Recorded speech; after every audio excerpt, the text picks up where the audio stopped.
Shane Pinto suspended for 41 games due to betting, gambling.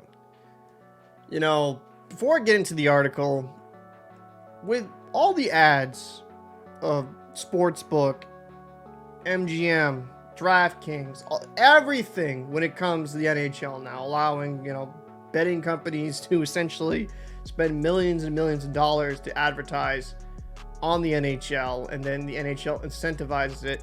Are we really surprised that something like this has happened? And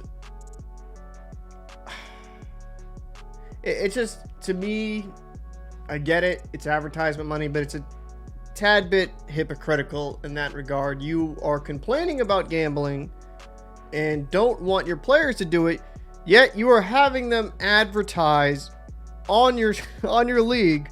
I don't know. It's just like, it's mixed messaging there, and I understand NHL's trying to be profitable. I get that, but I also think that's a little peculiar in a way. This is what Pinto had to say. I want to apologize to the National Hockey League, the Ottawa Senators, and my teammates, the fans, the city of Ottawa, and most importantly, my family. I take full responsibility for my actions and look forward to getting back on the ice with my team.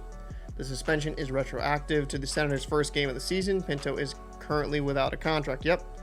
He is definitely RFA, so he's going to have to figure out that deal with the Senators, and it'll be interesting to see how that contract pans out due to everything that's just come down. This is what the Senators had to say. Shane is a valued member of our hockey club, an engaging, intelligent young man who made poor decisions that have resulted in suspension by the National Hockey League. We know he is remorseful for his mistakes. The Ottawa Senators fully support the NHL's rules on gambling. While we are saddened to learn of this issue, the entire organization remains committed to Shane and will work together to do what is necessary to help provide the support to allow him to address his issues and become a strong contributor to our community. It is unclear how Pinto violated the sports wagering policy according to the NHL. The league's investigation found no evidence that Pinto made any wagers on NHL games.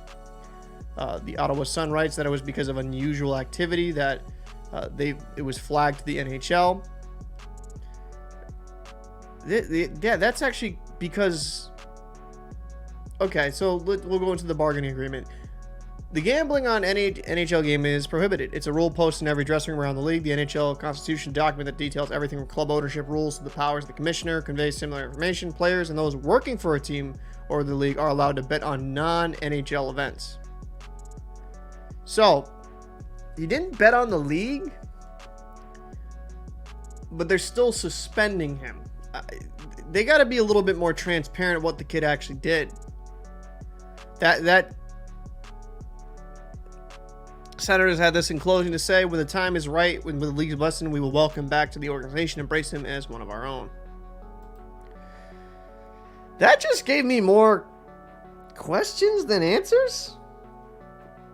If I'm being frank, so it's okay to bet on non-NHL events.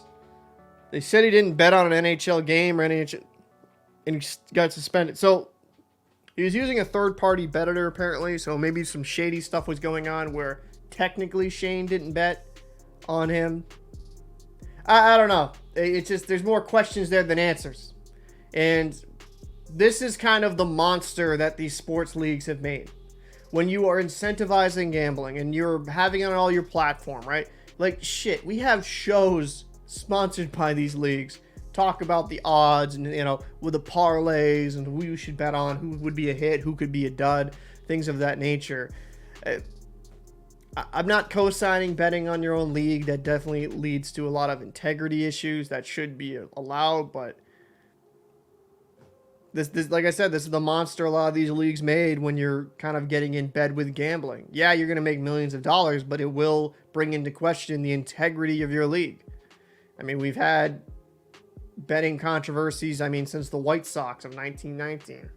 So it's not very surprising that you're going to have some issues going forward. But I wish the NHL was a bit more transparent, because if he didn't bet on NHL events, like, what did he bet on? Did he bet on, like, something around that, or had someone else bet for something with his money?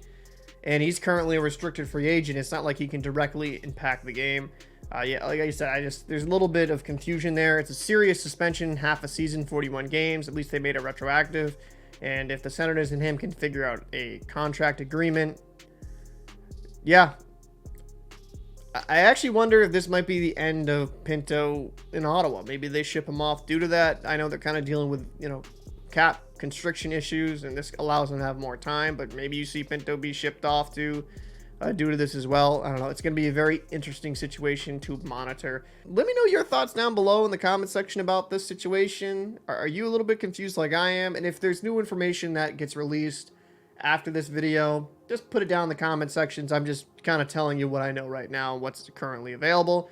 Anyways, I'm Captain Paul. I'll see you in the next one.